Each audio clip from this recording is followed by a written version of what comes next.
What's going on, everybody? Welcome back to another video of Trader Glow FX. Hey, listen, we are going to be talking about the trade setup that I took on gold this week alone.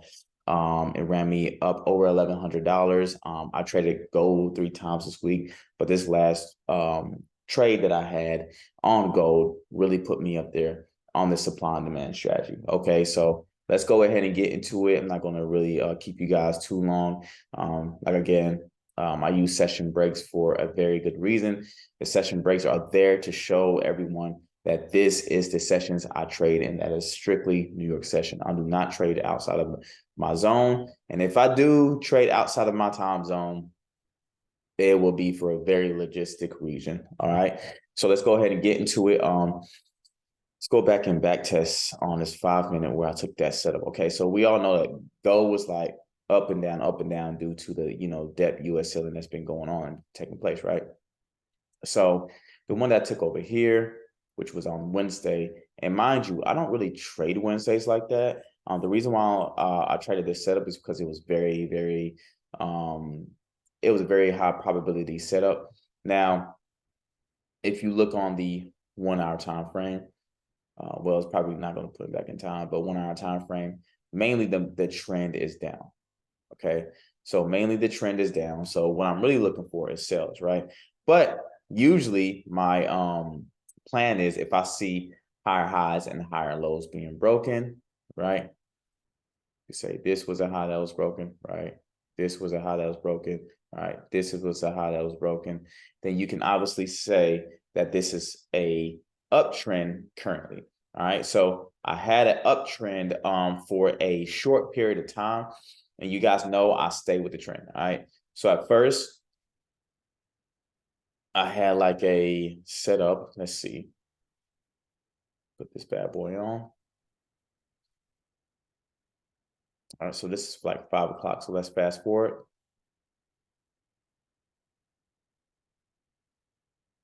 All right. Here's the start. Okay. So I was waiting for this high to be broken. So this high was broken, right? And I actually originally had a demand level right here, okay?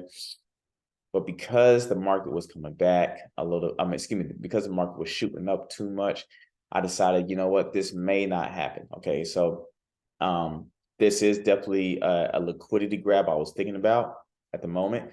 So this could be a point where the market gets buy side liquidity before actually reversing, not just because it's been in an uptrend for so long. It's just mainly on a, on the 1-hour time frame that I was showing you is mainly on a downtrend. All right, but I was still looking for buys because it was a push. Right, so market comes back down. All right,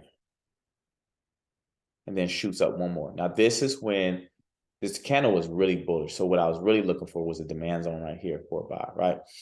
Well, turns out that it came and it rejected it. I got in for buys, but then I got out once I saw that big sell. I said, gold is not pushing up. I don't think it's pushing up. I think it's at its last leg because these wicks right here is telling me that there's rejection. It's not because it's just back over here, wherever it's at. It's literally telling me that it no longer wants to continue upwards. So I got out and I told myself, if it breaks lower, if the market comes down over here and just breaks down to the downside, then I could consider this a reversal, okay? All right, so it breaks this low, right? So this was mainly my low. If I can just stretch this out over here. This was mainly my low.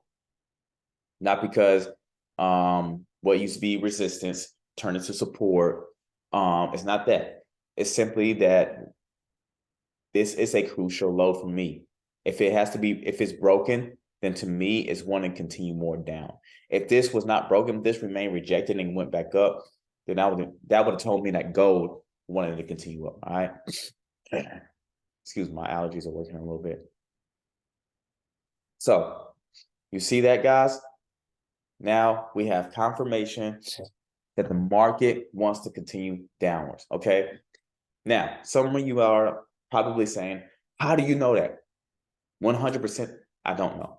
But For me, anytime a low is broken in an uptrending market, that is telling me that the market wants to possibly go another direction. So what I did, deleted all that. I placed my supply zone right here. Okay. So this is supply zone. All right. That was telling me that a major low was broken. And I was looking for a retest at the zone.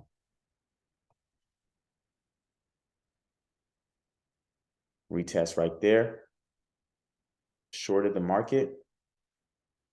Literally 20 pips was my stop loss.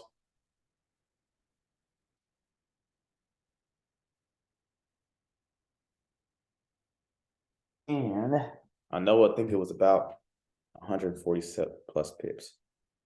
Let me see on that last trade what I had.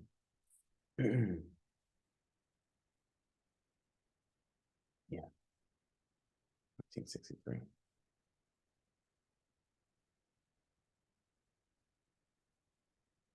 All right.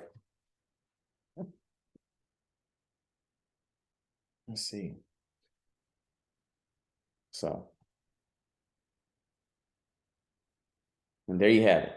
So, guys, it's as simple as that.